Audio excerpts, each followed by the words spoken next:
చాలామంది పేరెంట్స్ బాధ ఏంటంటే చిన్న పిల్లలకు ఉగ్గు తినిపించేటప్పుడు వాళ్ళకి గ్యాస్ వచ్చేస్తూ ఉంటుంది. అలా ఎందుకు వస్తుందో ఆలోచించారా? ఈ వీడియోలో నేనైతే చిన్నపిల్లలకు గ్యాస్ ఎందుకు వస్తుంది, రాకుండా ఉండాలంటే ఏం చేయాలి, ఉగ్గు ప్రిపేర్ చేసేటప్పుడు ఏ మిస్టేక్స్ చేస్తున్నాము, ఎలా ప్రిపేర్ చేసుకుంటే బాగుంటుంది అనేసి అయితే నేను చెప్తాను. సో లాస్ట్ మంత్ అయితే మా బాబుకి చాలా గ్యాస్ వచ్చింది, చాలా ఏడుస్తున్నాడు, అస్సలు తినడం లేదు, ఎందుకు అలా జరుగుతుంది అనేసి పీడియాట్రిషియన్ అయితే ఫస్ట్ ఆఫ్ ఆల్ డాక్టర్ గారు నన్ను అడిగిన క్వశ్చన్ ఏంటంటే, ఏం పెడుతున్నావు మా బాబుకి అన్నాడు. ఉగ్గు పెడుతున్నా సార్, హోమ్ మేడ్ ఉగ్గే పెడుతున్నా అంటే, ఎలా ప్రిపేర్ చేసుకున్నావు ఒకసారి చెప్పమంటే, నేను ఎలా ప్రిపేర్ చేసుకుంటానో డైలీ అదైతే ప్రాసెస్ చెప్పాను. నేను ఉగ్గు ఎలా ప్రిపేర్ చేసుకునేదాన్ని అంటే, ఒక గ్లాస్ రైస్ తీసుకుంటే మిగిలిన అన్ని పప్పులు ఒక్కొక్క గ్లాస్ తీసుకునేదాన్ని అనమాట. అంత ఎక్కువ క్వాంటిటీ ఆఫ్ ప్రోటీన్స్ని డైజెస్ట్ చేసే కెపాసిటీ చిన్నపిల్లల కిడ్నీస్కి అయితే ఉండవమ్మా, అలా ప్రిపేర్ చేసుకోవద్దు, 2:1 చేసుకోవాలి అన్నారు. 2:1 అంటే 2 గ్లాసెస్ ఆఫ్ రైస్ ఉంటే 1 గ్లాసెస్ ఆఫ్ అన్ని పప్పులు కలిపి ఒకే గ్లాస్లో ఉండాలి అని. అదేంటి సార్, చిన్నపిల్లలకి ప్రోటీన్ కావాలి కదా, వాళ్ళు అప్పుడే ప్రోటీన్స్ ఎక్కువ ఉంటేనే కదా వాళ్ళు బాగా పెరుగుతారు.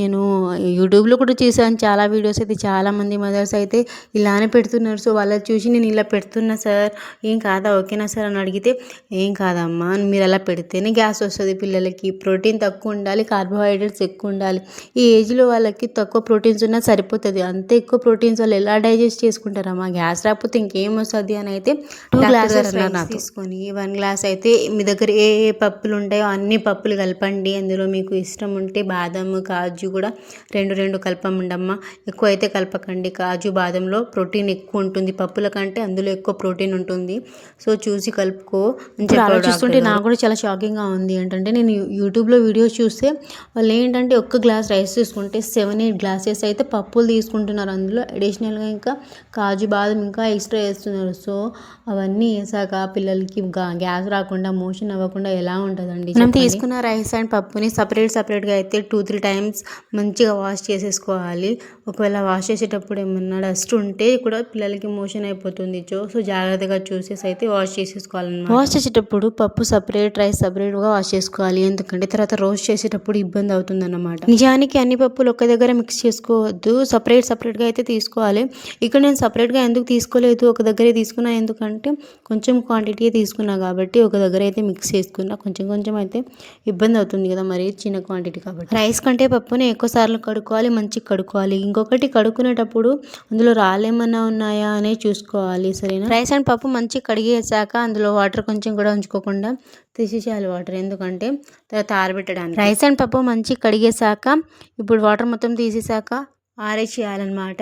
ఒక మంచి కాటన్ క్లాత్ తీసేసుకొని, కాటన్ క్లాత్ మీద అయితే ఇలా కొంచెం రైస్ని వేసేసేయండి. ఇక్కడ మళ్ళీ రైస్ అండ్ పప్పుని కలుపుకోకుండా సగం అయితే సగం మీద వేసేసేయాలి, సపరేట్గా ఆరేసేయండి, ఎందుకంటే మళ్ళీ కలిసిపోతే రోస్ట్ చేయడానికి ఇబ్బంది అవుతుంది కదా. యాక్చువల్లీ ఇవి ఎండలో ఆరేసేయాలి, ఎండలో కాదు ఎండలోనే ఆరేసేయాలి. నేను ఎందుకంటే లోపల ఎందుకు ఆరేస్తున్నా అంటే, ఎండలో మా దగ్గర ఆరేస్తే ఏమో దుమ్ము పడుతుంది అనమాట, సో ఫ్యాన్ గాలి వేసి ఫ్యాన్లో అయితే ఫ్యాన్ కింద ఆరేసాను కాబట్టి మంచిగా ఆరడానికి 7-2 hours అయితే టైం. నెక్స్ట్ రోస్ట్ చేసుకోవాలి. రోస్ట్ చేసుకోవడానికి మనం సపరేట్గానే రోస్ట్ చేసుకోవాలి. సపరేట్గా ఎందుకు రోస్ట్ చేసుకోవాలంటే, కొన్ని పప్పులు అయితే తొందరగా రోస్ట్ అయిపోతాయి, రైస్ అయితే తొందరగా రోస్ట్ అయిపోకుండా ఉంటుంది. సో అన్నీ ఒకేసారి మనం రోస్ట్ చేసుకుంటే ఏంటంటే కొన్ని రోస్ట్ అయిపోతాయి, కొన్ని రోస్ట్ కావు, కాబట్టి మనం సపరేట్గా రోస్ట్ చేసుకోవడం బెటర్. కాబట్టి ఫస్ట్ రైస్ని రోస్ట్ చేసుకున్న తర్వాత పప్పులను అన్నింటిని ఒకేసారి రోస్ట్ చేసుకున్నాను. నిజానికి ఇక్కడ అన్ని పప్పులను ఒకేసారి రోస్ట్ చేసుకోవద్దు, కానీ కొంచెం క్వాంటిటీ కాబట్టి నేను చెప్పాను కదా, అందుకే రోస్ట్ ఒకేసారి. చాలా మంది చేసే మిస్టేక్ ఏంటంటే, రోస్టింగ్ అయిపోయాక మిక్సీ పట్టేసారు వెంటనే, అలా చేయకూడదు. అవి ఫస్ట్ ఆరాలి, ఫస్ట్ ఆరిన తర్వాతనే సపరేట్గానే మళ్ళీ మిక్సీ పట్టేసి, బియ్యం సపరేట్ అండ్ పప్పు సపరేట్గా మిక్సీ పట్టేశాక మళ్ళీ ఒకసారి అవి రెండు కలుపుకొని ఇంకొకసారి మిక్సీ పట్టేసుకుంటే మంచిగా కలిసిపోతాయి అనమాట. ఇలా మిక్సీ పట్టేసుకున్న ప్రోడక్ట్ని అయితే మనము ఒక డబ్బాలో లేకపోతే ఒక టిఫిన్లో అయితే స్టోర్ చేసేసుకోవాలి, గాలి వెళ్ళకుండా, అందులో తడి ఉండకుండా చూసుకోవాలి. తడి ఉంటే ఇదే అండి మన హోమ్ మేడ్ ఉగ్గు అయితే రెడీ అయిపోయింది. ఉడికించుకోవాలి. ఎలా ఇప్పుడు ఉడికించేటప్పుడు చాలా మంది అయితే మిస్టేక్స్ చేస్తున్నారు అనమాట. ఎలా అంటే చాలాసేపు ఉడికిస్తున్నారు, అలా కాకుండా కొంచెం జస్ట్ వేడైతేనే సరిపోతుందని డాక్టర్ గారు చెప్పారు. కొంచెం వాటర్లో మనకి ఎంత కావాలో అంత పౌడర్ వేసుకుంటేనే సరిపోతుంది. ఆ పౌడర్ని వాటర్లో మంచిగా మిక్స్ చేసేసాక పొయ్యి మీద పెట్టేసేయాలి. కొంచెం వేడయ్యాక అందులో మీకు దగ్గర ఉంటే నెయ్యి కొంచెం యాడ్ చేసేసుకోవచ్చు. ఒక్క చిన్న హాఫ్ స్పూన్ వేసేస్తే సరిపోతుంది. నెయ్యి వేస్తే ఏంటంటే చిన్నపిల్లలకు మంచిదంట, హెల్త్కి గుడ్ ఫ్యాట్ ఉంటుందంట, అండ్ ఇంకా తెలివి కూడా పెరుగుతుంది అనేసి నేను ఇంతే. ఉగ్గు అయితే అయిపోయింది, చాలా సింపుల్ కదా. ఇలా ప్రిపేర్ చేసుకున్న దాన్ని పిల్లలకి తినిపించే ముందు అయితే మీరు దిష్టి తీసుకోవాలండి. దిష్టి తీసుకోవడం చాలామంది అయితే నమ్మరు, బట్ డెఫినెట్లీ తీసుకొనే తినాలి. పిల్లలకి తినిపించే